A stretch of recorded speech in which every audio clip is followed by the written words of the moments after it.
में सिद्धांत बहुत महत्वपूर्ण है और हमें सिद्धांतों के भी महत्व को समझना चाहिए कि यदि आप अपने नियमों और सिद्धांतों पर काम करते हैं तो याद रहे कि एक दिन सफलता आपके कदम जरूर चूमेगी। हम मानते हैं कि एक दिन में सफलता नहीं मिलती, लेकिन एक दिन सफलता जरूर मिलती है। चलिए आज की हम वीडियो की शुरुआत करते हैं। संधारित्र और संधारित्र के सिद्धांत पर बात करते हैं। चैनल को सब्सक्राइब करना, वीडियो को लाइक करना बिल्कुल भी ना भूलें। सबसे पहले हम बात करते हैं संधारित्र क्या होता है। तो आपको हम जानकारी के लिए बता चुके हैं कि संधारित्र दो प्लेटों का समूह है जिसमें एक प्लेट धनावेशित और दूसरी प्लेट ऋणावेशित होती है। संधारित्र की ये विशेषता होती है, इसमें प्लेटों के आकार में परिवर्तन किए बिना हम आवेश की पर्याप्त मात्रा को इसमें एकत्रित कर सकते हैं, कलेक्ट कर सकते हैं, यानी इसमें अधिक एनर्जी को भी हम एकत्रित कर सकते हैं। हम कैसे कर सकते हैं इस चीज़ को अभी हम डिफाइन करने वाले हैं। अब हम पहले बात करते हैं कि संधारित्र का बेसिकली सिद्धांत क्या है, संधारित्र किस कॉन्सेप्ट पर काम करता है। तो संधारित्र का बेसिक सा कॉन्सेप्ट यह है कि यह ऐसी दो प्लेटों का समूह है जिसमें प्रथम प्लेट को विद्युत स्रोत से यदि जोड़ते हैं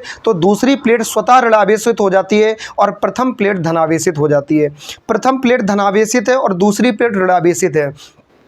जैसे ही दोनों प्लेटों के बीच में किसी अचालक, कुचालक, परावैद्युत या विद्युत रोधी पदार्थ को रखते हैं, ये चारों बात एक ही है, इनके रूप अलग अलग है या कह सकते हैं नाम अलग अलग है। विद्युत रोधी जिसमें विद्युत धारा का प्रवाह ना हो, कुचालक जिसमें विद्युत धारा का प्रवाह ना हो, परावैद्युत यानी जो विद्युत के कुचालक हैं, और जो भी है, कुल मिला के चारों मतलब एक ही बात है। अच्छा, इसके बाद अगर हम बात करें कि इस किस सिद्धांत पर काम करता है, तो इसका बेसिक पर्पस ये है कि अगर दोनों प्लेटों के बीच में कोई हम विद्युत का कुचालक रख देते हैं तो सीधी सी बात है कि इसका विभव कम हो जाएगा।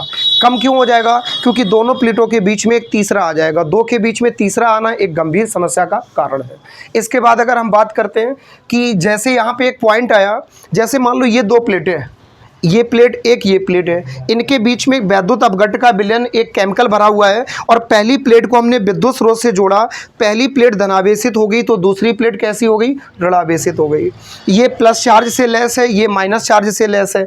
अब इन दोनों प्लेटों के बीच में हमने कोई परावैद्युत पदार्थ रख दिया। परावैद्युत पदार्थ को रखने से क्या होगा कि इसके पास तक जो विभव पहुंचेगा, आवेश पहुंचेगा, वो कम मात्रा में पहुंचेगा। कैसा पहुंचेगा? कम मात्रा में पहुंचेगा। इसके पास कम एनर्जी होगी। और अगर मान ये दोनों प्लेटों के बीच में हमने परावैद्युत पदार्थ भी रख दिया और बाद में दूसरी प्लेट को पृथ्वी तल से जोड़ दिया तो इसका विभव और कम हो जाएगा। अब कहोगे सर हमें तो अभी कुछ नहीं समझ में आया, इसका सिद्धांत का मतलब क्या है? तो इसके सिद्धांत का मतलब है जैसे जैसे क्षेत्रफल का दायरा बढ़ेगा, जैसे जैसे प्लेट अब अधिक क्षेत्र से सम्मिलित होती चली जाएंगी, अधिक क्षेत्रफल से जुड़ती चली जाएंगी, विभव का मान उतना ही कम होता चला जाएगा। साधारण स्थिति में दो प्लेटें एक विद्युत स्रोत से जोड़ी गई तो पहली धनावेशित दूसरी ऋणावेशित सामान्य स्थिति है। दूसरी स्थिति में पहली प्लेट को विद्युत स्रोत से जोड़ा तो पहली धनावेशित दूसरी ऋणावेशित, लेकिन इसके बीच में किसी कुचालक या परावैद्युत पदार्थ को रखा गया जिसमें धारा का प्रवाह नहीं हो सकता, ये दो के बीच में अवरोध का काम करने लगा। वही तीसरी स्थिति में यानी इस दूसरी प्लेट पर जो एनर्जी होगी वो कम होगी। और तीसरी स्थिति में हमने क्या किया? पहली प्लेट धनावेशित है और दूसरी प्लेट ऋणावेशित है।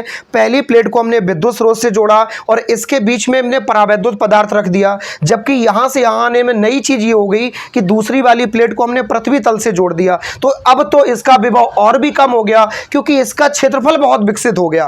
पहले तो बीच में परावैद्युत पदार्थ था, अब क्या आ गई? पृथ्वी। तो इसका मतलब इसके पास जो एनर्जी होगी वो ना के बराबर बचेगी, अर्थात दूसरी प्लेट की एनर्जी बहुत ज्यादा कम हो जाएगी। यानी क्षेत्रफल बढ़ने के कारण ऊर्जा का मान घट जाता है। यानी संधारित्र बेसिकली इसी सिद्धांत पर काम करता है कि अगर एक प्लेट को आवेश दिया तो दूसरी प्लेट भी आवेशित हो जाएगी, लेकिन अगर दूसरी प्लेट को हमने किसी अन्य पदार्थ से जोड़ दिया तो इन दोनों का विभव और भी कम हो जाता है, इनकी एनर्जी और भी कम हो जाती है। बड़ी बेसिक सी बात है कि एक बैटरी इन्वर्टर से आप मान लो 2 बल्ब जला रहे हो तो नॉर्मल एनर्जी ले रहे हैं, एक कूलर चला दिया तो और ज्यादा एनर्जी लेंगे। भाई क्षेत्रफल बढ़ रहा है या करंट का रेशियो बढ़ रहा है, रेजिस्टेंस बढ़ रहा है, तो आपको पता है कि आप करंट का लॉस होना तो तय है। उम्मीद करते हैं कॉन्सेप्ट क्लियर हो गई होगी। स्क्रीनशॉट ले लीजिए।